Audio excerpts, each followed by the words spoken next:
भूपेश बघेल जी, चरणदास महंत जी, stage पे Congress party के सब वरिष्ठ नेता,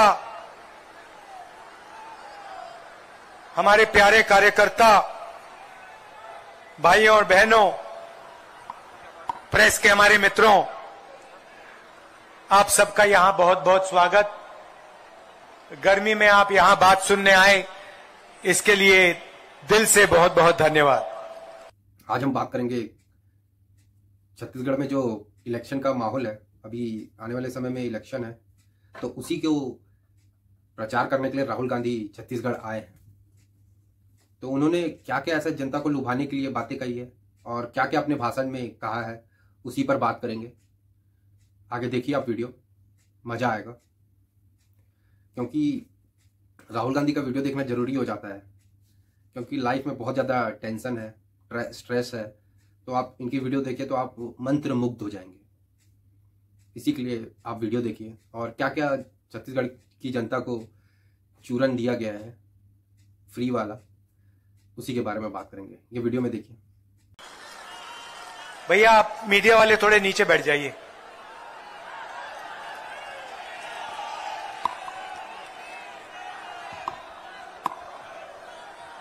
धन्यवाद।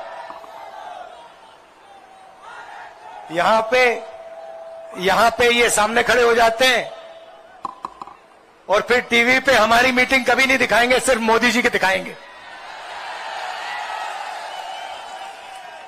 खैर इनकी गलती नहीं है,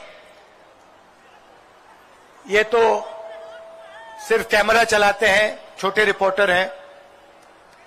इनके मालिक हैं वो मोदी जी से फायदा लेते हैं, इसीलिए वो मोदी जी का चेहरा 24 घंटा टीवी पे चलाते हैं। अच्छा, आपने अपने आप से कभी पूछा है? नहीं।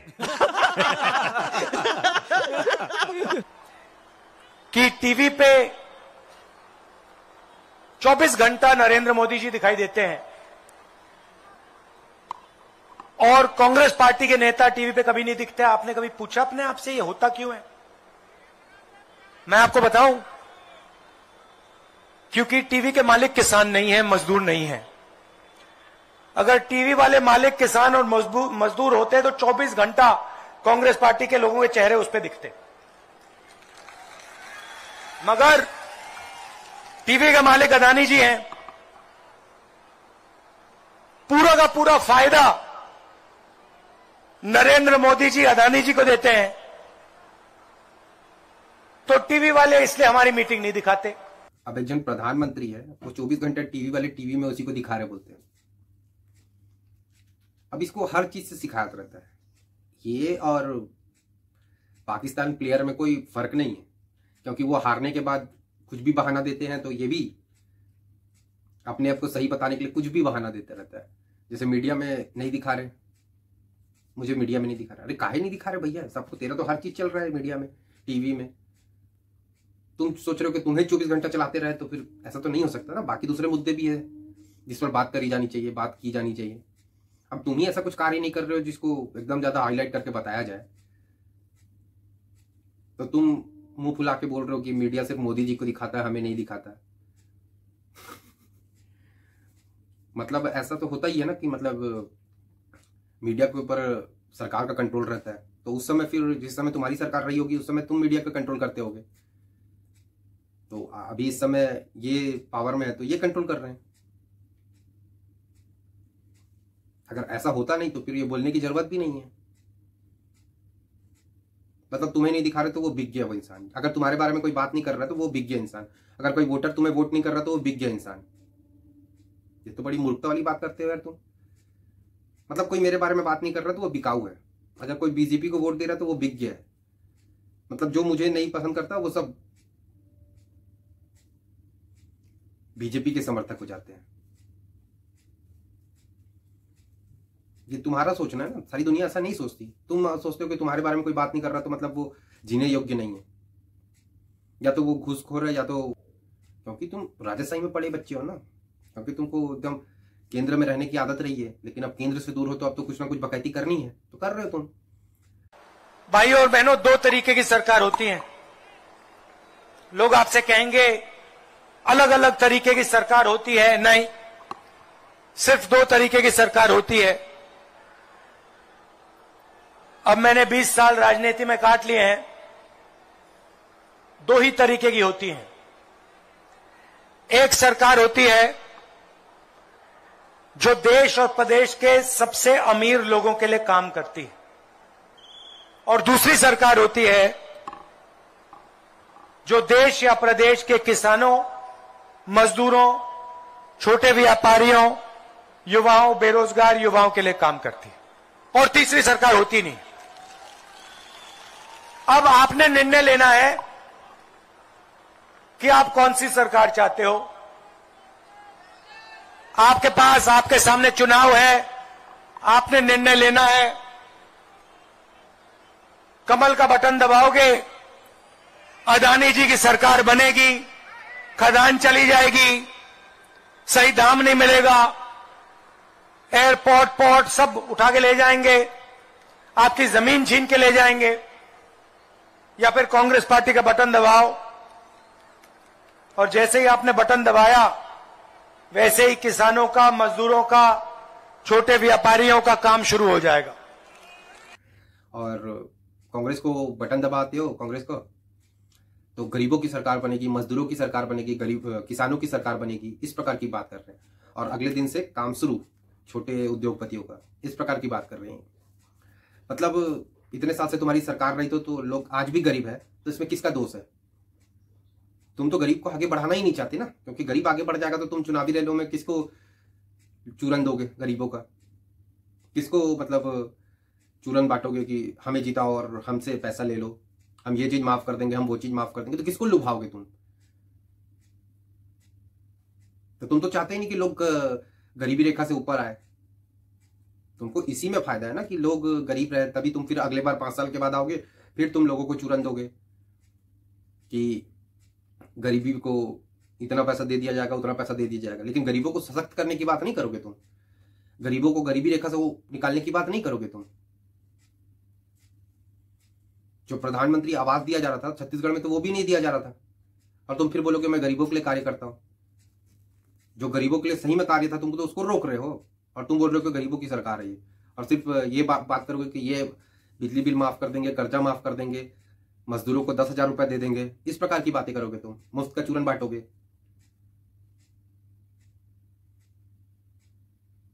और फिर बीजेपी की अडानी की सरकार हो जाएगी, बोलते हैं तुम्हारे जमीन लेके चल जाएंगे, तुम्हारे खदान लेके चल जाएंगे, और तुम्हारे सारे उद्योग लेके चल जाएंगे, इस प्रकार की बात कर रहे हैं। तुम्हारी जमीन लेके चल देंगे। कहां चल देंगे भैया? तुम्हारी जमीन लेके सर पे उठा के चल जाएंगे क्या? कुछ भी बात करता है ये आदमी यार। और ये बोलता है अडानी अडानी के, मतलब अभी एक चीज पकड़ लिया, अडानी अडानी।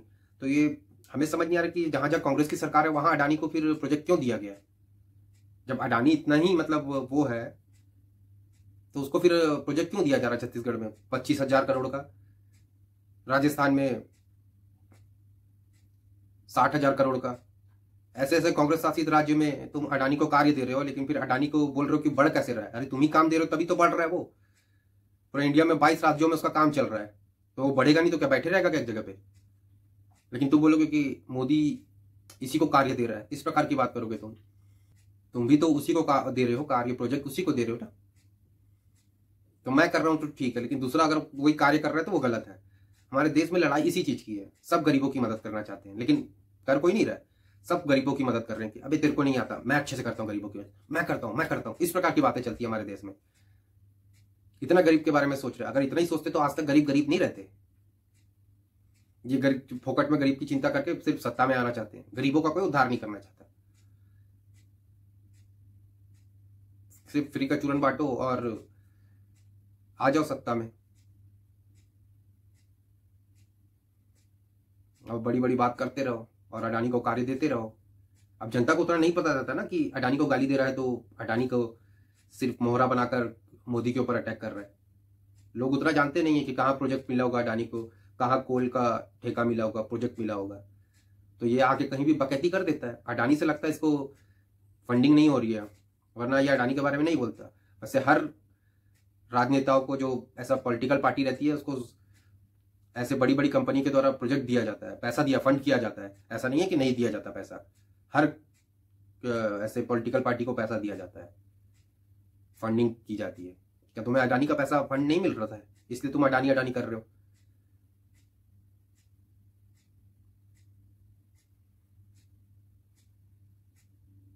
भाई साहब का तो अलग ही रहता है कि जमीन उठा कर लेकर जाएंगे, जमीन के सर पे उठा कर लेकर चल जाएंगे क्या? भाई और बहनों, नरेंद्र मोदी जी ने किसानों का कर्जा माफ नहीं किया, ना हिंदुस्तान की सरकार ने किया, ना छत्तीसगढ़ की सरकार ने किया। लगता है मगर नरेंद्र मोदी ने स्वयं 14 लाख करोड़ रुपए 14 लाख करोड़ रुपए हिंदुस्तान के सबसे बड़े 2, 3, 5 अरबपतियों का माफ किया है। क्या बोला तूने? की मदद करते हैं। आज सुबह, और सुनिए, आज सुबह छत्तीसगढ़ के बड़े बड़े नेताओं के साथ, बघेल जी के साथ, टीएस सिंहदेव जी के साथ, महंत जी के साथ, साहू जी के साथ हम खेत में 1-2 घंटा किसानों के साथ काम किए।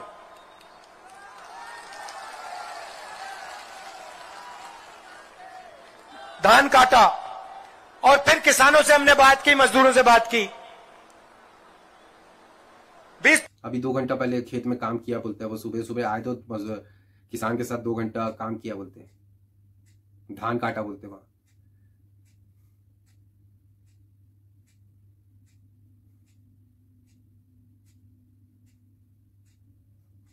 दो घंटा काम किया, 2 घंटे की दिहाड़ी बनाया, फिर यहाँ आया स्टेज पे आप लोगों को संबोधित करने।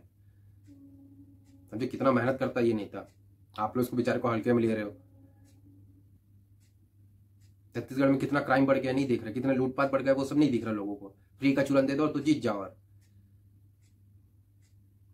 रेप के मामले कितने बढ़ गए हैं छत्तीसगढ़ में, तो वो सब नहीं दिखेगा।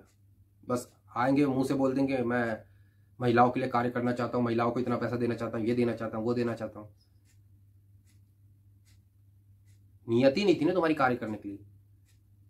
आज तुमको फ्री में इसलिए देना पड़ रहा है कि क्योंकि तुमको सत्ता चाहिए, क्योंकि उस समय कोई तगड़ा ओपोनेंट नहीं था तुम्हारा जो ग्राउंड लेवल पर कार्य कर रहा था। आज से 10 साल पहले तक लोग बाहर भागने जा रहे थे, लेकिन मोदी जी आए तो वो सोचे कि महिलाओं को घर पे ही शौच करना चाहिए,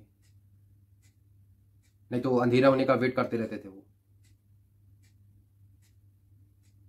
जब इतना बेसिक चीज को तुमको फर्क नहीं पड़ा तो आज तुम बोल रहे हो कि ये फ्री में दे देता हूं, वो फ्री में। क्यों? क्योंकि तुम सत्ता पाना चाहते हो बस। और इतने सालों से लोगों के घर में बिजली नहीं पहुंची थी, अब जब बिजली पहुंच गई तो तुम बिजली हाफ करने का लालच दे रहे हो। पहले तो बिजली ही नहीं पहुंची थी, लेकिन जब बिजली पहुंच गई तो बिजली हाफ करने का लालच दे रहे हो तुम।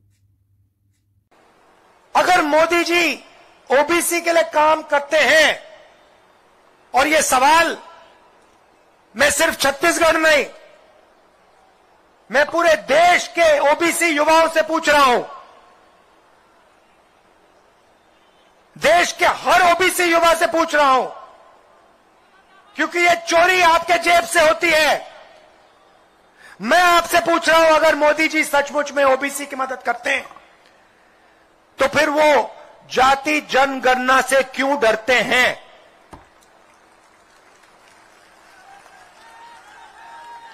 वो देश को ओबीसी की सच्ची आबादी क्यों नहीं बताना चाहते? भाई और बहनों, हिंदुस्तान को 90 अफसर चलाते हैं। Secretary to government of India और कैबिनेट सेक्रेटरी 90 लोग हैं।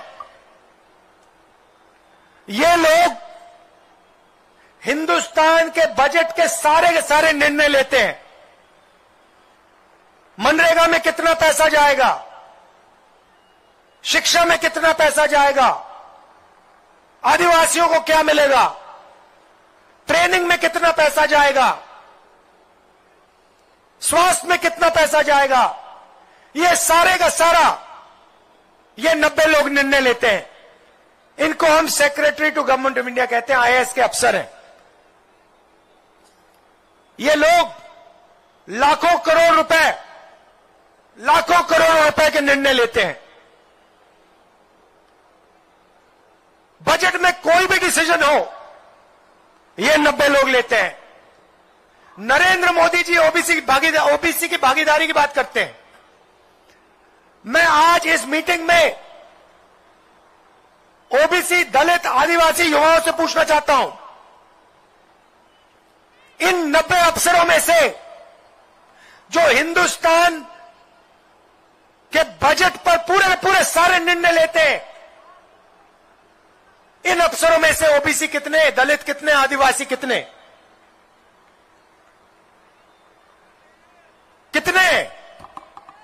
किसी को नहीं मालूम? मैं बताता हूं।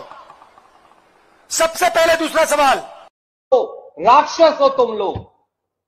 भारतीय जनता पार्टी को जो वोट देता है और भारतीय जनता पार्टी का जो समर्थक है वो राक्षस प्रवृत्ति का व्यक्ति है। मैं आज महाभारत की इस धरती से श्राप देता हूं। क्या बोला तूने? नहीं, पहले क्या बोला? चलो जाके इलाज कराओ। भाई और बहनों, हिंदुस्तान में ओबीसी की कितनी आबादी है? ये देखो, सन्नाटा छा गया, कोई नहीं जानता। नरेंद्र मोदी 24 घंटा ओबीसी करते हैं, मगर इस भीड़ में मैं पूछ रहा हूं, भैया हिंदुस्तान में ओबीसी कितने हैं? कोई जवाब नहीं दे पा रहा। कितने हैं? देखो, बिल्कुल सन्नाटा छा गया। अब सुनिए, मैं आपको बताता हूं। हिंदुस्तान में तकरीबन 50% ओबीसी आबादी है। अब सुनिए, मजे की बात सुनिए। 50% ओबीसी, 12 से 14% आदिवासी, तकरीबन 15% दलित। अब सुनिए, इन अफसरों में से 90 अफसरों में से 3 अफसर ओबीसी के हैं। आबादी आपकी 50% और 90 में से 3 आपके। बात वहां नहीं रुकती। और मजेदार बात सुनिए, हिंदुस्तान का बजट तकरीबन 45 लाख करोड़ रुपए का है। 90 लोग इस पैसे को बांटते हैं। 90 में से 3 ओबीसी हैं, और जिन लोगों की 50% आबादी है, वो सिर्फ बजट का 5% बांटते हैं। मतलब अगर हिंदुस्तान के बजट में 100 रुपए होते, तो हिंदुस्तान का 50% ओबीसी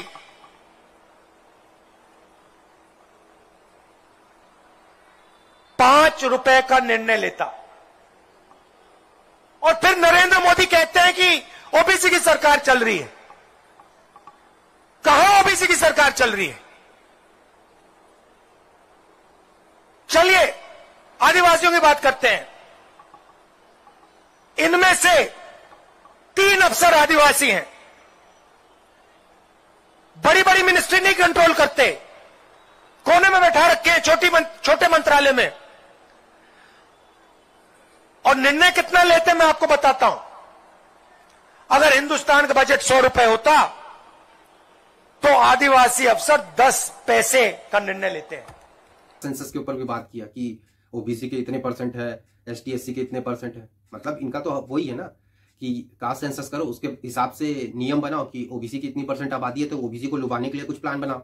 ओबीसी को ये दे देंगे, ओबीसी को वो दे देंगे। यही तो तुम्हारा प्लान है ना। ऐसी तो देश को जातिवाद में तो बांट ही दिए हो पूरी तरह। और कुछ बचा होगा तो वो भी कर देना, क्या दिक्कत है? तुम्हारा तो इतिहास रहा है ना। अंग्रेजी तो हो तुम, फूट डालो शासन करो, तुम्हारी तो नीति रही है। आधे तो तुम अंग्रेज हो ही हो ना, रंग रूप से तो अंग्रेजी हो ना तुम। तो बुद्धि पढ़ाई लिखाई भी तो तुमने बाहर सीखी है, तो सारी मानसिकता तुम्हारी बाहर की होगी। भारत के लिए कौन सा तुम हितकारी सोचोगे तुम? तो डिवाइड एंड रूल वाली पॉलिसी तो हमेशा तुम करते रहे हो, और बीजेपी को बोलोगे कि ये उसकी राजनीति करती है, भड़काने की राजनीति करती है, दो धर्म को आपस में लड़ाने की बात करती है। तो कास्ट सेंसस करने का अर्थ क्या है कि 90 लोग में 3 लोग ये हैं और 3 लोग ST/SC के हैं, इतने ये धर्म के हैं, इतने, तो फिर आप फिर कल के डेट में ये भी बोल देना ट्रांसजेंडर नहीं है तो ट्रांसजेंडर के लिए 3 सीट डाल दो, है?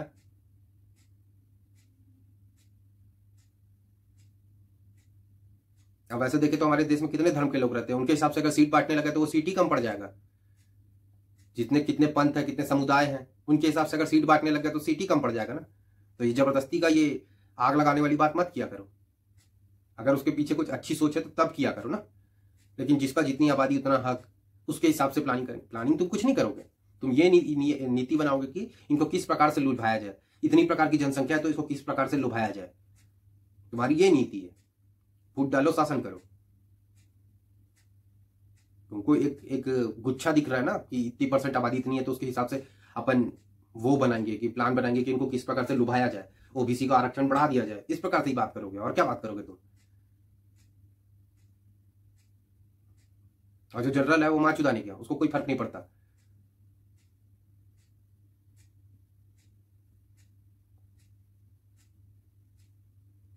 यहाँ लोग आरक्षण को खत्म करने की बात कर रहे हैं, लेकिन इनको कास्ट सेंसस करके एकदम आरक्षण को वो करने की बात करना है। कास्ट सेंसस होना चाहिए, OBC के लोग इतने हैं, ST/SC के इतने हैं। तब यहां नहीं दिखता लोगों को कि सब भारतीय हैं तो भारतीयों के हिसाब से सबको वो देना चाहिए। खाली फूट डालो, फूट डालो, फूट डालो।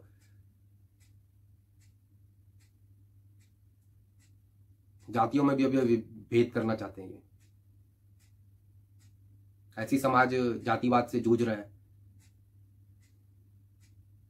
लेकिन ये कास्ट सेंसस करके बहुत बड़ा तीर मारना चाहते हैं। जिसकी जितनी आबादी उतना हक, इस प्रकार की बात करते हैं। अब क्या बोल सकते हैं ऐसे लोगों को? अब राजनीति में लाए हो तो आप ही लोग लाए हो। जब इतना ही कार्य किया होता ना तो अपने क्षेत्र से हारना नहीं पड़ता इसको। जो इसकी पुश्तैनी सीट थी वहां से इसको भागना नहीं पड़ता। इसको भाग के केरला जाना पड़ रहा है, वायनाड जाना पड़ रहा है। इतना ही अगर वहां के लोगों के लिए करता ना तो वहां से कभी नहीं हारता। जो इतने बड़े बड़े दावे यहां कर रहा है वहां नहीं कर सकता था वो दावा जहां से इसकी सीट रही होगी। लेकिन घूम घूम के बकैती तो करनी है, कहीं से भी मेरे को सत्ता हासिल हो जाए, मेरी जो राजनीतिक विरासत है, जो हमारे परिवार का धरोहर है, उसको चलाना है। चला रहे हैं।